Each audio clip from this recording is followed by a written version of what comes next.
We've heard about the dangers of smoking for people of all ages and both genders, but experts warn that women are at an even greater risk. Tobacco use amongst women is said to affect hormone production and therefore could reduce fertility by harming the reproductive system.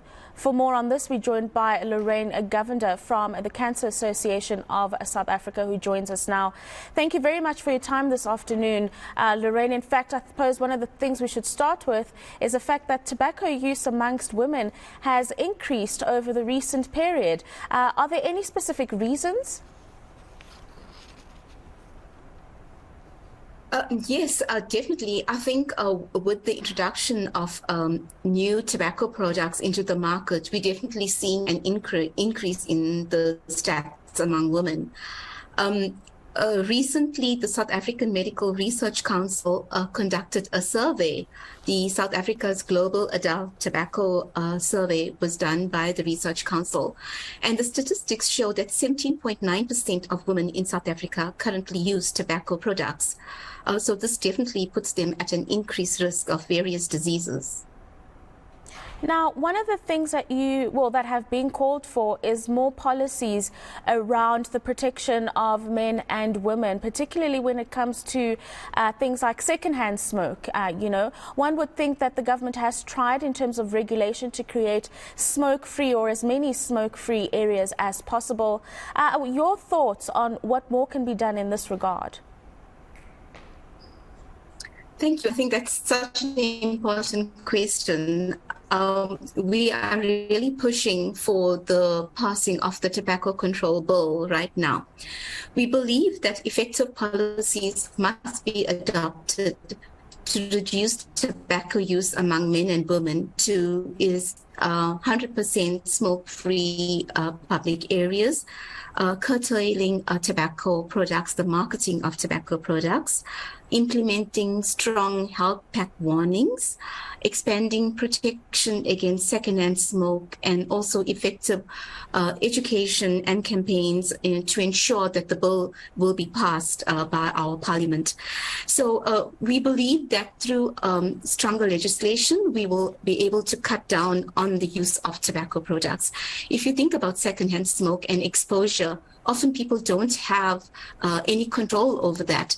And just looking at, as an example, people working in a restaurant and going into the place where people smoke, exposed to secondhand smoke, and secondhand smoke is highly dangerous. So what about the issue of those who produce cigarettes and other tobacco-related products? Surely, as you look to implement this particular set of policies or regulations that are more stringent, there will be some heavy pushback from producers of cigarettes and tobacco products. Yes, most definitely. We know that e-cigarette use is taking on, there's a growth in it and the use in it among our young and adolescents. So we definitely want to ensure that more education, people are aware of the harms of including e-cigarettes. And e-cigarettes is not controlled in our country like other tobacco products.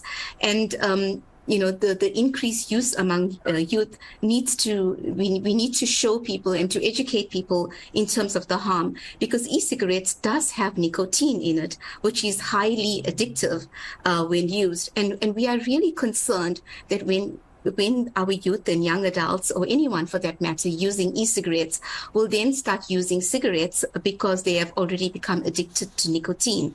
So we definitely want to ensure that the new bill will be passed to protect the people in our country. Mm-hmm.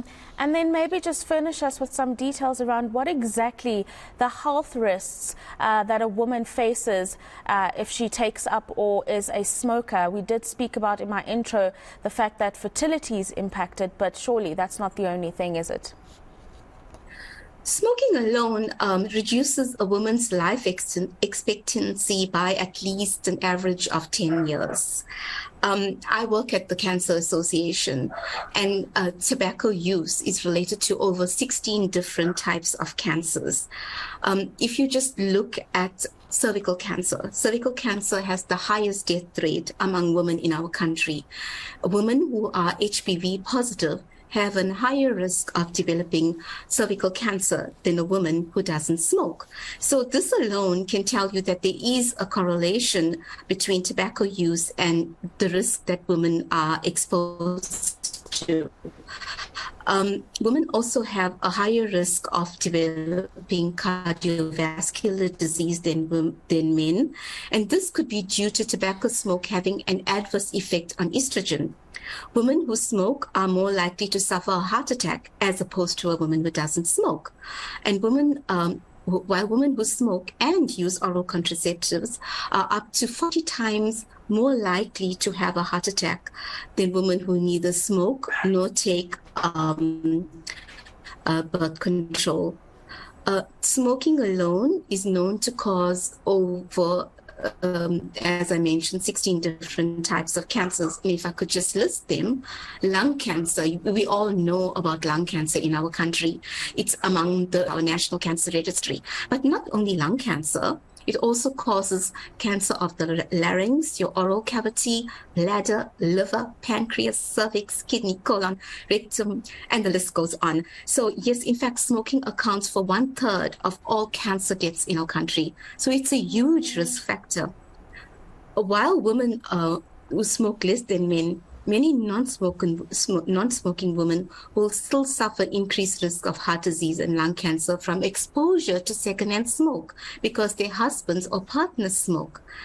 So these are just some of the main points in terms of the health risk that women face due to smoking in our country.